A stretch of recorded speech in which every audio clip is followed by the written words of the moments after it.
Il y a une pulsion autoritaire de nos élites libérales. Depuis le début, le gouvernement veut vacciner tout le monde et pas vacciner la majorité de la population. Et ce qui est bien, c'est que là, les masques tombent. Je pense que les gens qui ont pensé qu'Emmanuel Macron était un démocrate pacifique, amoureux des libertés, ces gens n'ont rien compris. On a accepté le principe d'entrer dans une société d'autorisation. On a mis le doigt dans un engrenage. Si on veut être utile, c'est pas en criant contre le gouvernement. Je pense que maintenant, il faut crier contre les gens qui sont pour la vaccination obligatoire, contre la masse endormie. C'est contre ces gens-là. Si on veut être utile et efficace, c'est vis-à-vis de ces gens-là. C'est dans une pression collective qu'on pourra faire changer les choses. Quand tout le monde aura conscience que le système est absurde, peut-être qu'on changera de système. Mais pas avant.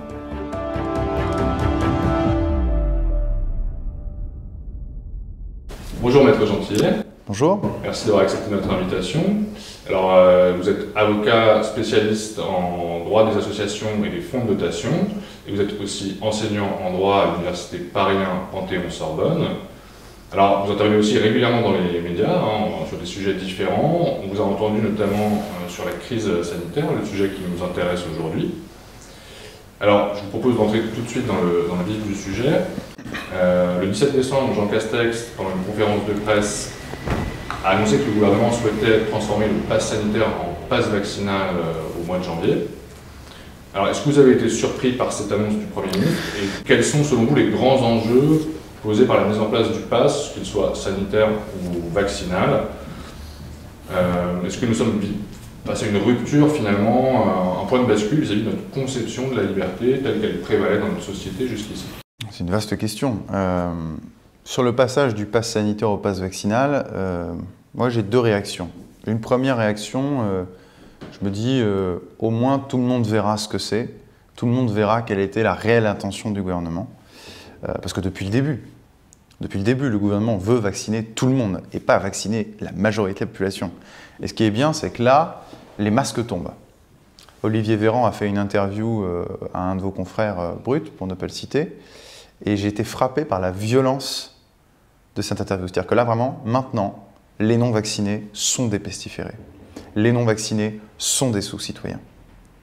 Et vraiment, la façon dont il explique qu'il est en train de travailler sur un projet de loi pour mettre le pass sanitaire demain vaccinal dans les entreprises, c'est-à-dire interdire les gens qui ne sont, parlons français, interdire aux gens qui ne sont pas vaccinés de travailler, peu importe l'entreprise. Là, on y arrive. Et tout ça fait petit à petit, pas à pas. Au départ, on a dit la vaccination est facultative. Après, on dit la vaccination est obligatoire uniquement pour voyager. Après, on nous dit elle est obligatoire si vous voulez vous rendre dans des lieux de vie. Après, on vous dit c'est plus 72 heures, c'est 24 heures pour les tests. Après, on vous dit finalement c'est pas 3 mois, c'est 1 an. Et puis après, on vous dit vous allez tous vous faire vacciner. Et dans tout ça, les libertés fondamentales, ça n'a pas beaucoup d'importance.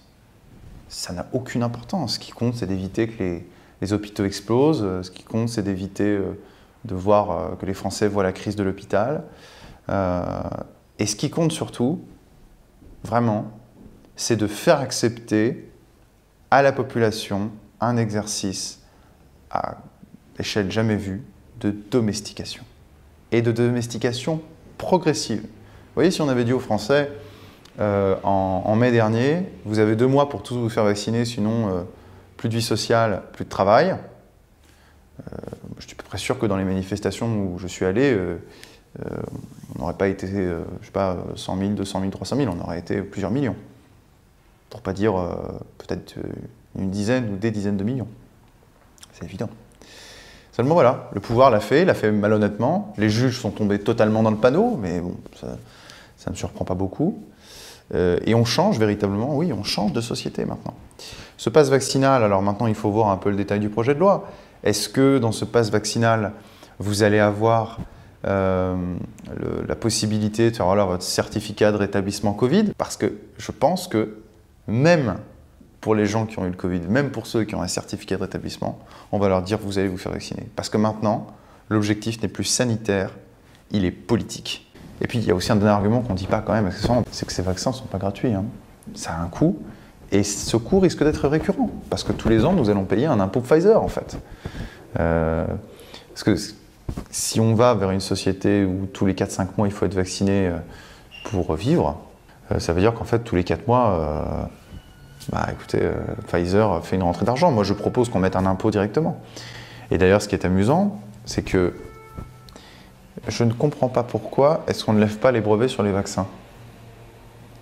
Parce que ce virus, s'il est comme la grippe, il peut durer des dizaines d'années. Hein. Donc, est-ce que plutôt que de verser de l'argent à Pfizer, qui nous a menti, en disant que 2 doses, ça suffisait. À aucun moment, ils ont parlé de 3e dose, ils ont sorti les 2 doses. Est-ce que Pfizer, qui s'est quand même relativement bien enrichi, hein, ils ont fait des centaines de milliards de bénéfices, est-ce que c'est pas suffisant? Est-ce qu'on ne peut pas lever les brevets plutôt que de payer tous les ans, tous les 6 mois, un impôt à Pfizer? Parce que c'est notre argent qu'ils payent. Hein. Pourquoi est-ce que le pouvoir politique, pourquoi est-ce que personne dans la sphère politique, ou presque, ne parle de cette levée des brevets? Peut-être parce qu'il y a des conflits d'intérêts.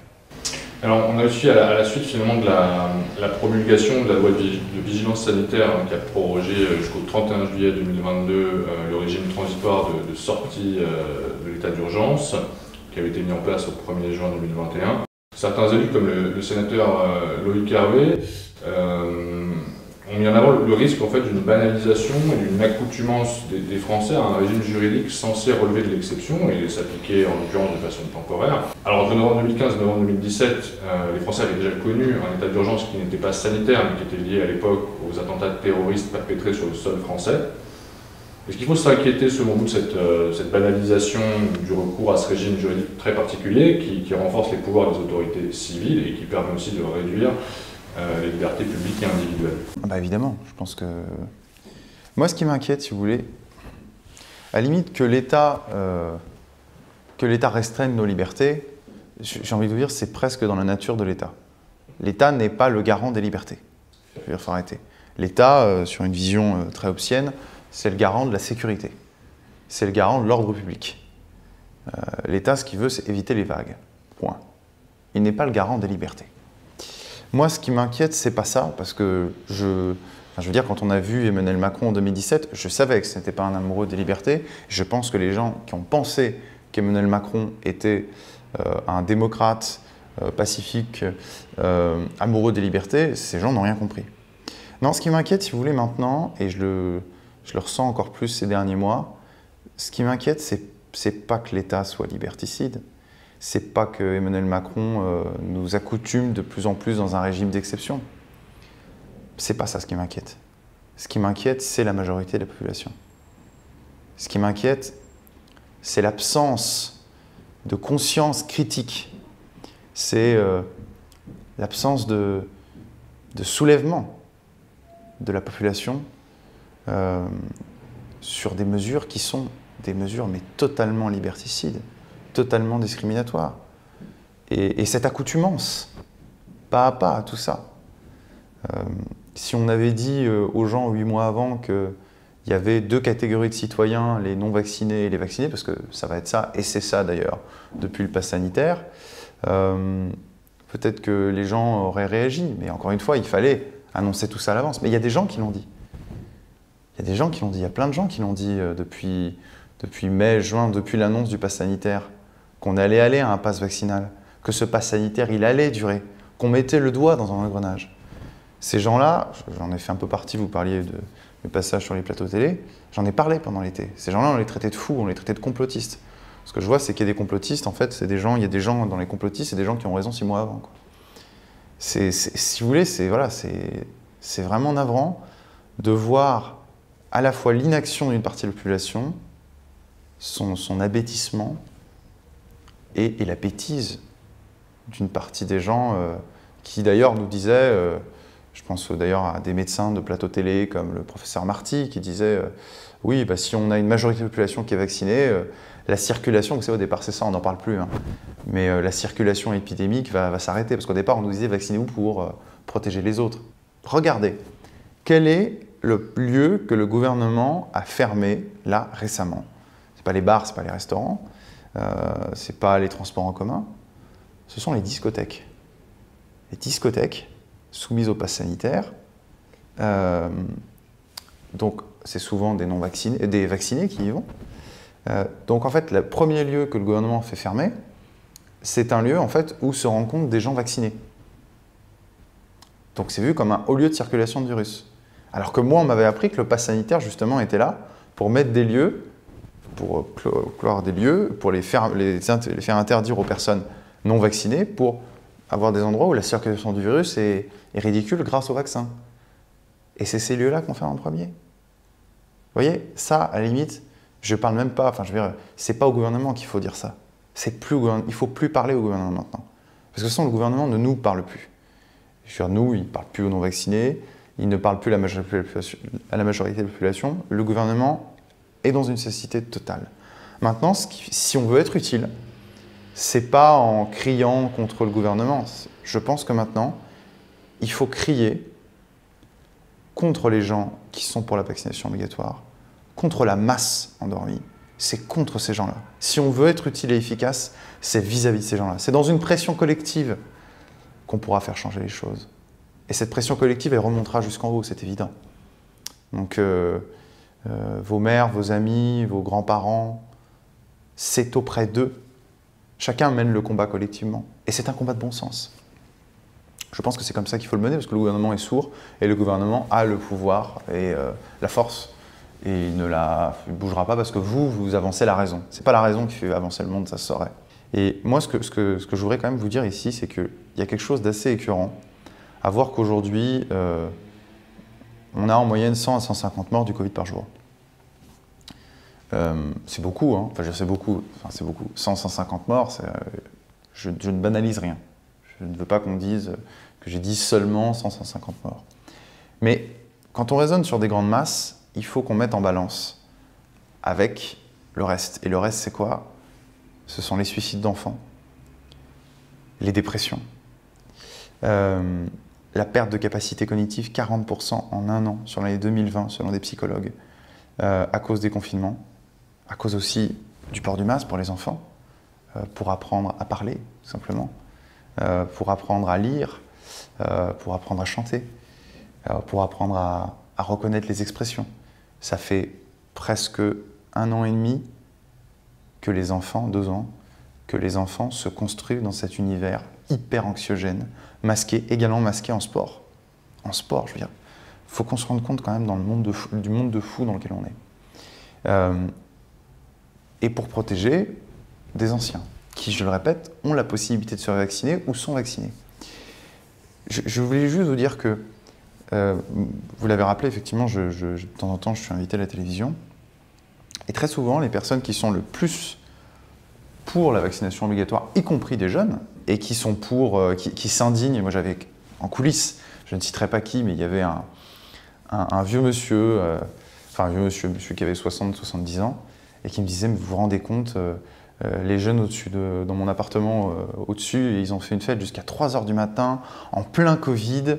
Alors il n'y a pas le confinement, mais il faut quand même respecter. Comment est-ce qu'ils vont faire pour les fêtes? Les jeunes sont irresponsables de nos jours. Alors je me suis un petit peu retenu, mais je lui en ai quand même parlé. Et je lui ai dit, vous savez, parce que ce monsieur, c'est un 68ard.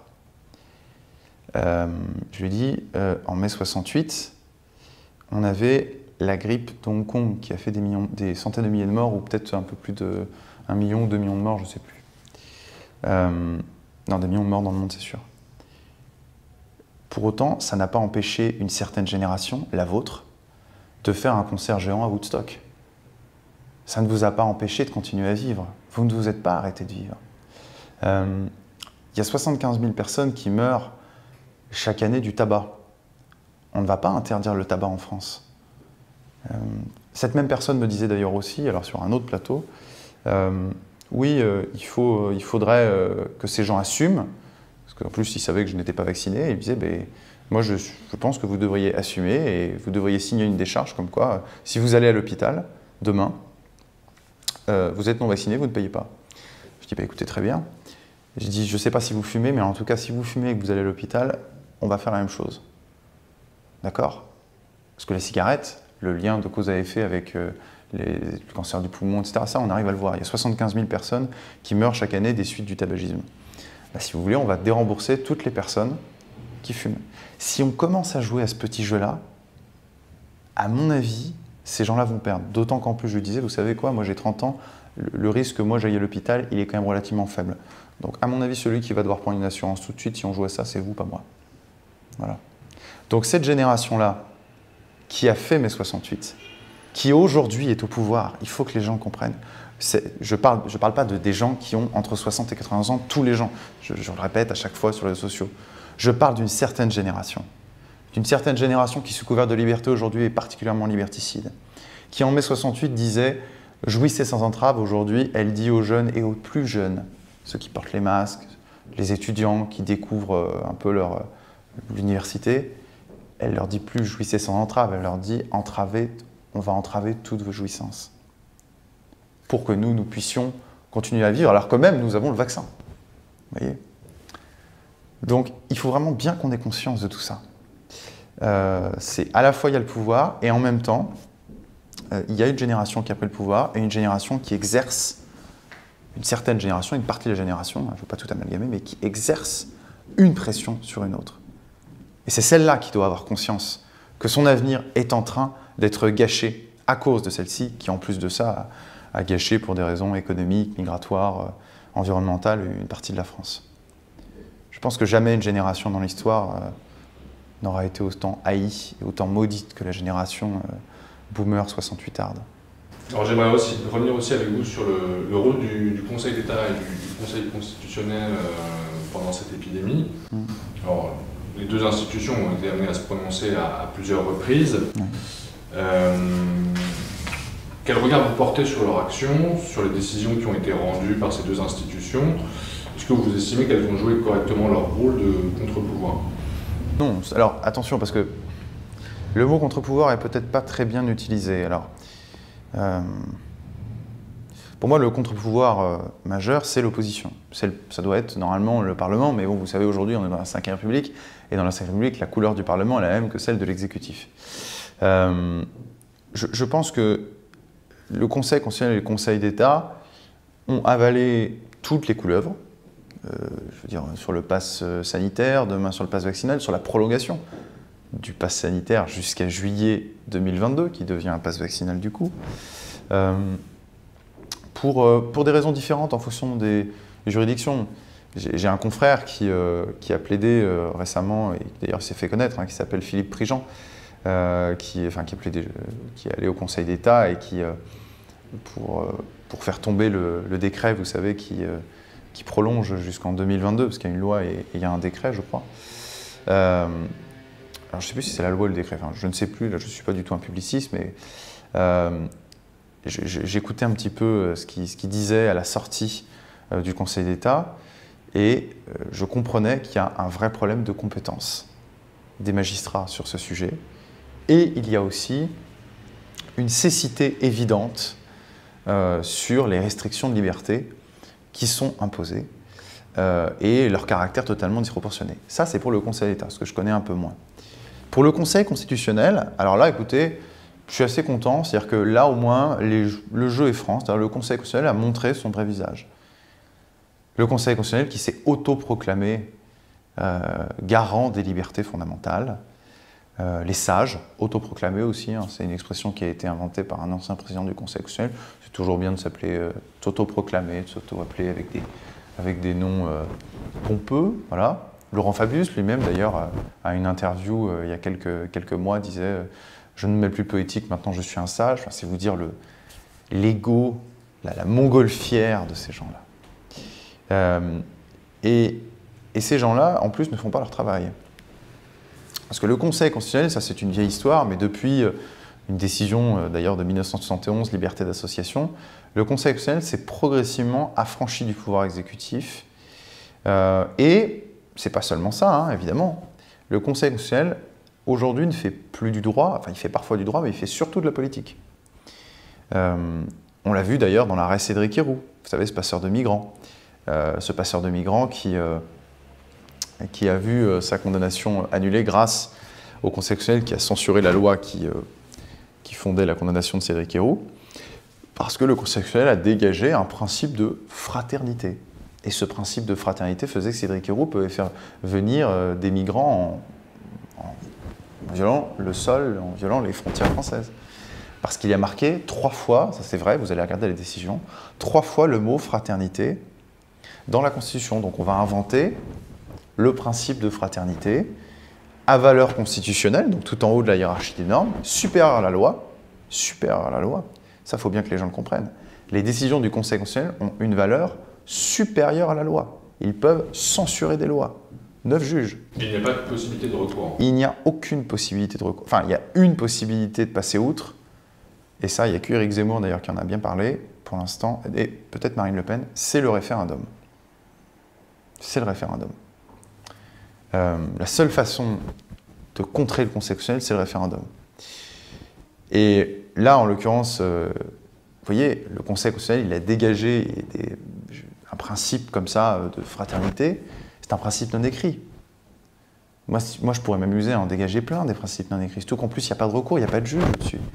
Parce qu'il y a marqué 3 fois le mot fraternité. Accessoirement, si on réfléchissait un petit peu, parce que c'est vrai, fraternité, c'est dans notre devise nationale. Mais justement, c'est dans notre devise nationale. La nation. La fraternité, par définition, c'est la limitation à une fratrie, et ici à une fratrie nationale, donc à la communauté nationale. Pas aux gens qui sont étrangers, par définition. C'est une définition négative, en fait.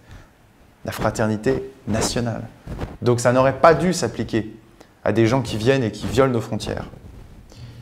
Là, le Conseil constitutionnel n'a pas eu de problème pour inventer des libertés, parce que le Conseil constitutionnel fait de l'idéologie. Par contre, quand il s'agit de préserver des libertés individuelles comme la liberté d'aller et venir, la liberté de croyance, la liberté de conscience vis-à-vis du vaccin, vis-à-vis du pass sanitaire, là, le Conseil constitutionnel avale absolument toutes les couleuvres.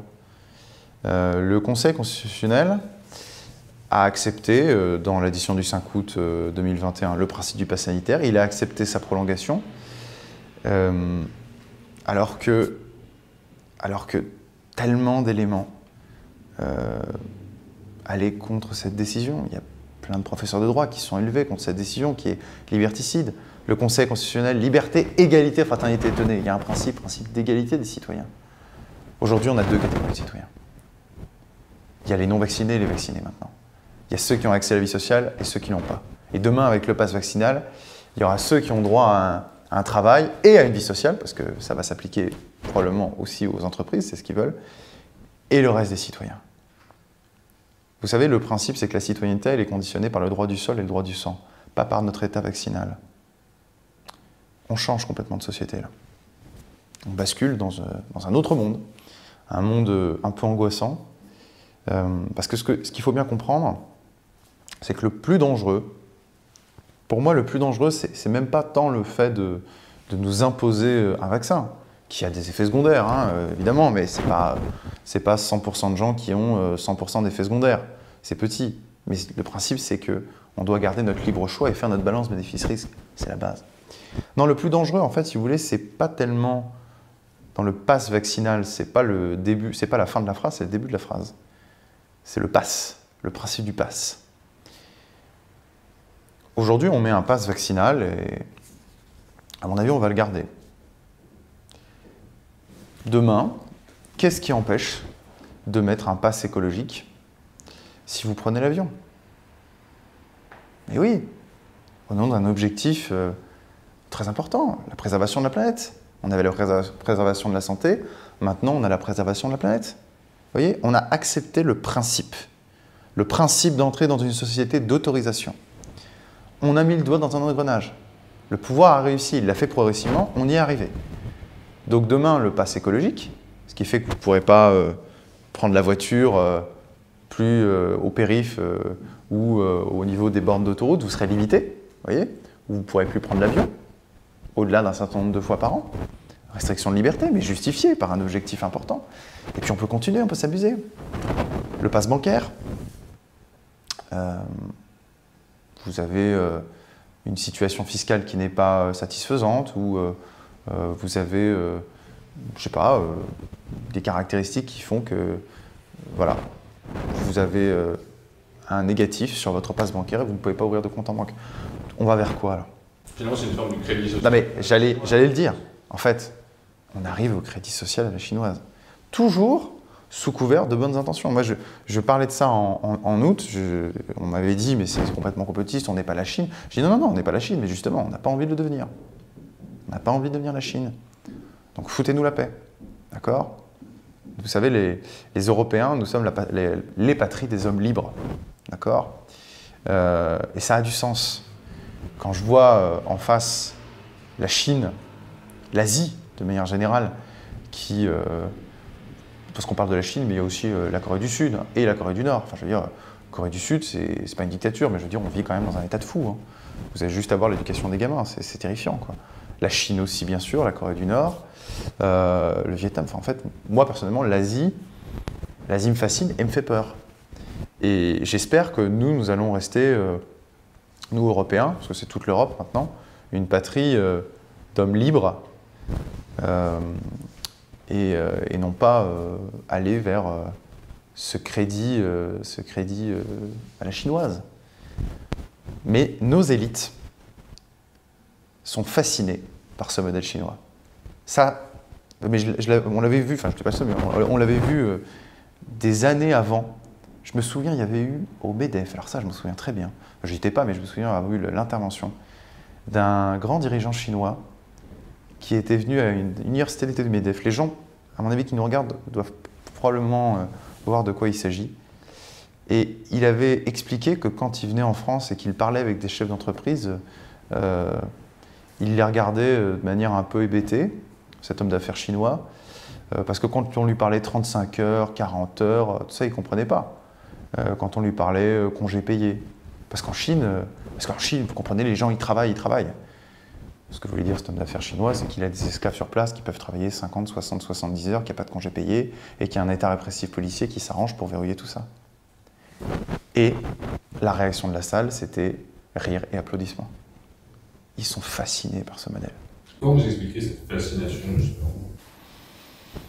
Je pense qu'il y a une pulsion autoritaire dans nos élites libérales. Vous savez, au XIXe siècle, moi je ne suis pas spécialement un homme de gauche, mais la condition ouvrière au XIXe siècle, c'est quand même... Enfin, il y a des moments où on était quand même pas loin de l'esclavage, quoi. Je me demande si on n'a pas un retour du XIXe siècle, parce qu'il y a une pulsion autoritaire de nos élites libérales, une pulsion à la production, parce que nous sommes aussi dans une société de consommation, hein, il y a quand même les deux bouts de la chaîne, quoi. Et je pense qu'ils ont vu aussi, ils ont vu dans le modèle chinois, dans la croissance incroyable du modèle chinois, dans la force aussi, parce que ça impressionne, la Chine impressionne. Elle nous a toujours impressionnés, enfin, c'est vrai, depuis Louis XIV, Napoléon, la Chine nous a toujours passionnés, fascinés. Mais là encore plus, parce que je vous ai dit, ça répond à une pulsion autoritaire de nos élites libérales. Est-ce que cette crise aussi n'a pas mis en lumière une conception peut-être trop légaliste de notre société, c'est-à-dire une société où le droit finit par prendre le pas sur la raison et dominer l'ensemble des champs et des structures de la société? Bien sûr. Là, on est sur... alors ça, c'est un gros sujet. Je pense que on est face à une... Mais ça fait longtemps. On est face à une inflation du droit. On fait de plus en plus de lois pour tout et pour rien, alors que normalement, un décret, il suffirait. Et aujourd'hui, c'est vrai qu'il y a une prétention du droit à vouloir réguler absolument tous les éléments de notre vie. Alors c'est amusant que je parle de ça avec vous aujourd'hui, parce qu'il y a 2-3 jours, je parlais de ça avec mes étudiants en cours, parce qu'on fait la différence entre le droit naturel et le droit positif. Donc s'il y a un étudiant qui voit ça, il va se dire que je me répète, mais bon, c'est le petit clin d'œil. Il y a une prétention dans une école juridique particulière qu'on appelle le positivisme juridique, à vouloir absolument faire en sorte que le droit intervienne le plus possible. Dans une autre école qui est l'école du droit naturel, c'est au contraire l'inverse, c'est-à-dire que le droit ne doit intervenir que quand cela est nécessaire. Aujourd'hui, on voit que le pouvoir politique, étatique en fait, c'est vraiment un réflexe d'État, supporte de moins en moins le risque. et ici le risque naturel. Donc, l'État intervient de plus en plus, et il intervient au moyen de décrets, de lois, etc. Parce qu'aujourd'hui, on est en train d'entrer dans une société où il faut à tout prix bannir le risque. C'est-à-dire que, vous voyez, même si demain, je me demande si même si demain le vaccin protégeait à 99% et que tout le monde était vacciné, on dirait non, on continue à porter le masque parce qu'il reste 1% et qu'il y a encore 20 morts par jour. D'où ça vient, ça? Je pense qu'il y a eu un changement en mars 2020. Il y a eu un mouvement de panique. Et ce mouvement de panique est comme toutes les crises. Hein. Vous savez, les grands changements anthropologiques se font aussi par les crises. Je pense qu'on a eu un changement anthropologique à ce moment-là. Alors ça s'est encore un peu maturé là, ces derniers temps, et ces derniers jours, ces derniers mois. Mais on ne supporte plus le risque. Or, toute notre existence est faite ainsi. Et c'est ce qui fait, alors je ne vais pas dire le sel de l'existence, mais ce n'est pas le fait d'être malade, c'est le fait de vivre une vie en se disant que ça peut s'arrêter demain, en se disant qu'il y a des risques, pas uniquement des risques pour la santé, vous savez, on prend des risques pour tout, des risques professionnels, des risques sentimentaux, enfin, le risque fait partie de notre vie, et toute société qui prétendrait un objectif de risque zéro, c'est une société totalitaire. La société risque zéro, c'est une société totalitaire. Ça vient, je dis, d'une peur sans doute d'une certaine génération qui a très très peur du Covid. Après avoir fait un concert géant à Woodstock en mai 68 en pleine grippe asiatique, grippe de Hong Kong, voilà, je le redis une dernière fois. Mais je pense que, véritablement, notre système juridique, aujourd'hui, est en hyperinflation. On fait des normes absolument sur tout, et surtout, on fait des normes qui sont détachées de la réalité concrète. Le principe, quand on fait une règle de droit, quelle qu'elle soit, qu'il s'agisse d'un décret, d'un arrêté, d'une loi, c'est que la loi a un objectif, d'ailleurs il y a des motifs, hein, et il faut répondre à cet objectif. Prenons la loi sur le pass sanitaire.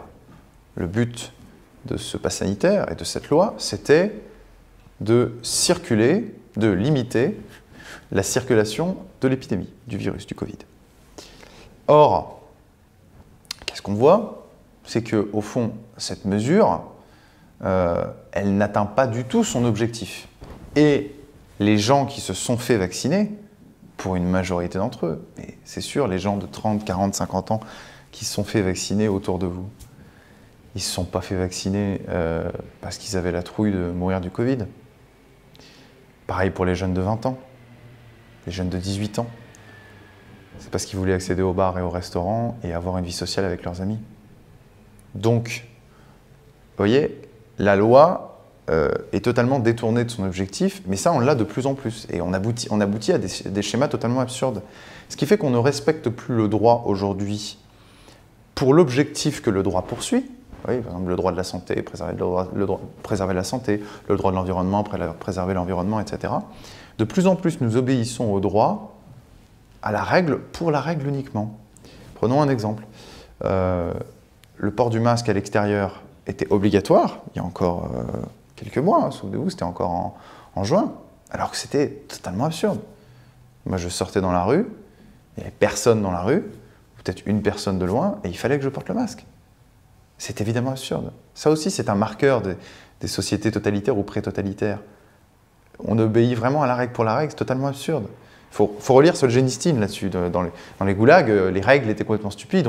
On bâtissait à un moment un canal et puis le lendemain, on le remblayait. Et on se disait, mais ça n'a aucun sens. Oui, mais tu ne comprends pas que la société, elle n'est pas là pour te donner du sens. La société que nous voulons bâtir, elle n'est pas là pour donner du sens. Elle est là pour bâtir un ordre clos, sécurisé et stable. Et ce port du masque à l'extérieur, nous y obéissions. Enfin, pour ceux qui obéissaient, moi je n'obéissais pas tout le temps, le moins possible d'ailleurs, pas parce qu'on avait peur du Covid ou qu'on pensait qu'on allait répandre le Covid. On le faisait par peur de la sanction et par réflexe, bêtement. De la même façon que la majorité des gens qui mettent leur masque dans le métro. Ils ne le mettent pas parce qu'ils ont peur. Ils le mettent, même pas parce qu'il y a un contrôleur qui arrive. Ils le mettent simplement parce que tout le monde le met. Et c'est tout. Et vous voyez, là, on a totalement changé. Ou peut-être par peur de la sanction, peut-être. Ou en tout cas, par peur du regard, qui est une sanction indirecte. Et vous voyez, c'est ça, le travers du positivisme juridique. C'est-à-dire que la règle, le droit tourne sur lui-même. Et ça, c'est vraiment le principe, c'est vraiment l'indice d'une société qui devient folle. Hein. C'est presque une société cancérigène. Hein. Vous voyez un peu comment on respecte la règle pour ce qu'elle est et pas pour l'objectif qu'elle poursuit. La solution aujourd'hui, et c'est ça qui est bien, c'est qu'elle est peut-être à trouver de ce côté-là, c'est-à-dire on peut peut-être profiter de cette crise pour repenser notre droit et se dire qu'il faut toujours un lien, ce que Carl Schmitt appelait les ordres concrets, il faut toujours un lien concret entre la règle juridique et sa réalité organique et l'objectif qu'elle poursuit. Et l'objectif de ces lois, de ces décrets, vous voyez, il faut qu'on arrive à remettre des objectifs réels, rationnels, organiques, vraiment. Les lois, elles doivent être faites pour l'intérêt du peuple. C'est ce que dit d'ailleurs Carl Schmitt. Et pas pour l'intérêt de la loi elle-même, pas pour l'intérêt du système lui-même. L'intérêt du peuple, de la communauté populaire française, ce doit être, à mon sens, ce qui doit arriver au sommet de la hiérarchie des normes juridiques. C'est ça le plus important. Pourquoi sont faites les lois? Elles ne sont pas faites uniquement pour vous et pour moi. Elles sont faites pour nous, pour la communauté, pour la... J'aime pas le mot société, mais utilisons-le, pour la société française. Donc, il faut qu'on repense, qu'on profite de cette crise, peut-être, pour repenser ça, pour redécouvrir certaines écoles de pensée, pour laisser un peu de côté le positivisme juridique, pour comprendre que nous entrons dans une société folle. Et pourquoi est-ce que nous entrons dans une société folle? Précisément parce que nous ne comprenons même plus les règles que nous faisons et quelles sont leur réelle utilité. C'est l'absurdité, c'est peut-être justement, vous savez, l'absurdité, c'est la fin du système. Quand tout le monde aura conscience que le système est absurde, peut-être qu'on changera de système. Mais pas avant. Merci beaucoup, Maître Gentillet. Merci à vous.